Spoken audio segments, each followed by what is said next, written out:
Hello, I'm here with Ms. Hoffman, who is a French teacher in the high school, and we're here to talk about the differences between the French education system and the American education system.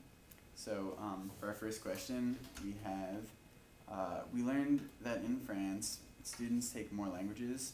Why do you think this is, and do you find it necessary or useful? Okay, bonjour Sean. Yes, in France, students have to take two world languages.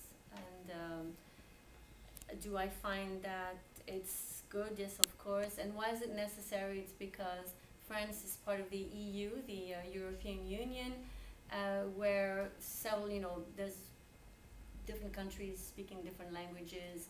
And in Europe, it's absolutely necessary to speak and read and write more than one language to get a job.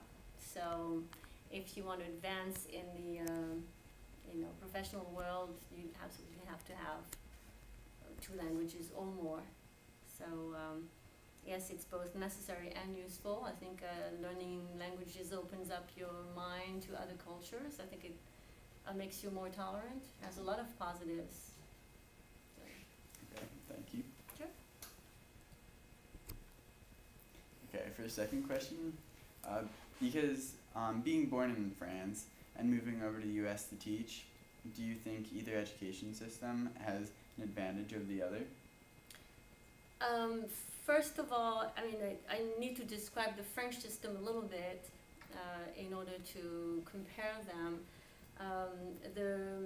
The French system includes nursery school. Nursery school is part of the public education system, and it's completely free. So students or kids can start going to school at 2 or 3 a full day, and that's completely free for the parents. It's part of our education system.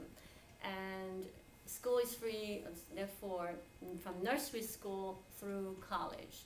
So university is always free, is also free. And teachers are hired by the Ministry of Education. The teachers don't really have a say as to where they can teach. They make their own lists of preferences, but they're placed by the ministry.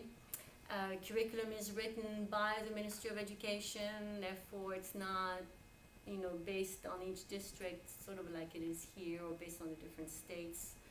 And the schools are funded by the income taxes and not the local property taxes. So it's very, very different. And in terms of the financing of the schools, I think that's an issue here in the state, basically, because we all complain about our property taxes. Well, it's not going to be part of your property taxes in France, but you're going to pay a little bit higher income taxes. So it depends on your views on what is more fair. Is an income tax more fair than local property taxes?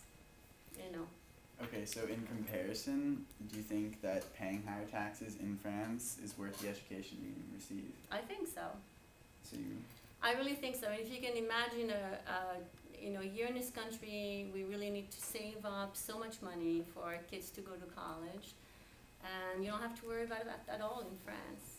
And the only criteria for entering college is your grades and how well you do in school, and that will determine which school you go to. Is it going to be an elite school, or is it going to be a less difficult, less prestigious school? It's totally based on merit, and money has nothing to do with it. Okay, interesting. Yeah, and by the way, the healthcare system is the same. It's nationalized healthcare, so you don't even have to pay for healthcare. You don't have to pay for education. So that's two huge differences. So that makes France, it gives France an advantage. Well, it's very different. I think it evens the playfield a little bit, and I think it's a little bit more fair. But then again, it depends on what your views are, your political views are.